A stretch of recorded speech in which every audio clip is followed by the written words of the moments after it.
Great morning साथियों, आइए आज हम सभी एक शानदार कहानी सुनते हैं। एक राजा था और राजा का एक बहुत सुंदर राजकुमारी थी, उसकी बेटी। तो एक दिन राजा ने अनाउंस किया कि हमारी बेटी जो है राजकुमारी, उसकी शादी करना है। तो शादी करने का जो पर्पस रखा गया, वहाँ पर मैटर जो रखा गया, राजा के आंगन में एक बहुत बड़ा तालाब था।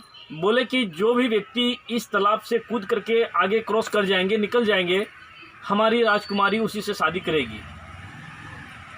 जब अनाउंस किया गया तो वहाँ पर चारों तरफ के हर गांव से वहाँ पर आए और जब देखा कि बोल सिर्फ तालाब से क्रॉस करना है, तो बहुत सारे लोगों ने वहाँ पर आया फाइट करने के लिए। लेकिन जब वहाँ पर आया तो उस तालाब के अंदर देखा एक बहुत बड़े, लगभग महीने दिन से भूखे एक मगरमच्छ था। तो सभी लोगों ने डर से उसमें से कोई भी कूदने का प्रयास नहीं किया। बोला नहीं, मेरा जान प्यारा है, जान रहेगा तो और भी कुंवारी मिलेगी, लेकिन कूद गए तो मगरमच्छ मुझे खा जाएगा। तो इसी बीच में भीड़ बहुत ज़्यादा था। तो भीड़ के दरमियान में किसी एक व्यक्ति ने एक व्यक्ति को धक्का मारा और वो तालाब में गिरा और तुरंत छलांग लगा करके वो तालाब से बाहर निकल गया।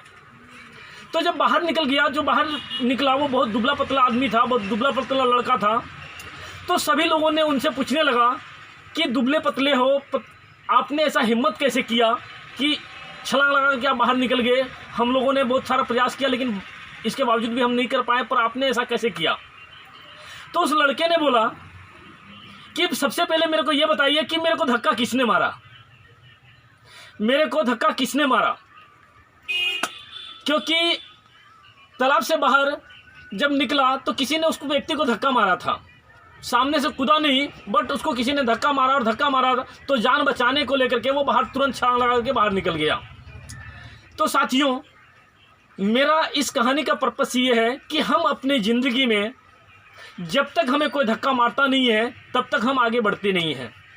आइए साथियों, हम सभी आरसीएम से जुड़ करके, क्योंकि आरसीएम में जुड़ने के लिए हम अपने से मन नहीं बनाते, बट हमें कोई न कोई साथी, कोई न कोई दोस्त, कोई न कोई रिलेशन या तो कोई न कोई मित्र हमें आरसीएम का प्लान दिखाता है, हमें आरसीएम के बारे में बताता है, हमें उनके बारे में मोटिवेट करता है और हम शुरुआत करते हैं। और एक समय ऐसा आता है जब हम आरसीएम में कामयाब हो जाते हैं, जब हम आरसीएम से पैसिव इनकम मिलना शुरुआत हो जाता है, जब हमें आरसीएम से रॉयल्टी जैसी इनकम मिलना शुरुआत हो जाता है।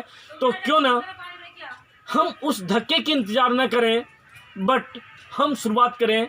और जैसे उस लड़के को धक्का मारने के बाद जब उसकी शादी राजकुमारी से हो गई, तो उसी हिसाब से यदि हम आरसीएम में जुड़ करके आरसीएम में काम करना शुरुआत करें तो आने वाले समय में हर एक व्यक्ति पैसिव इनकम ले सकता है, हर एक व्यक्ति रॉयल्टी जैसा इनकम ले सकता है।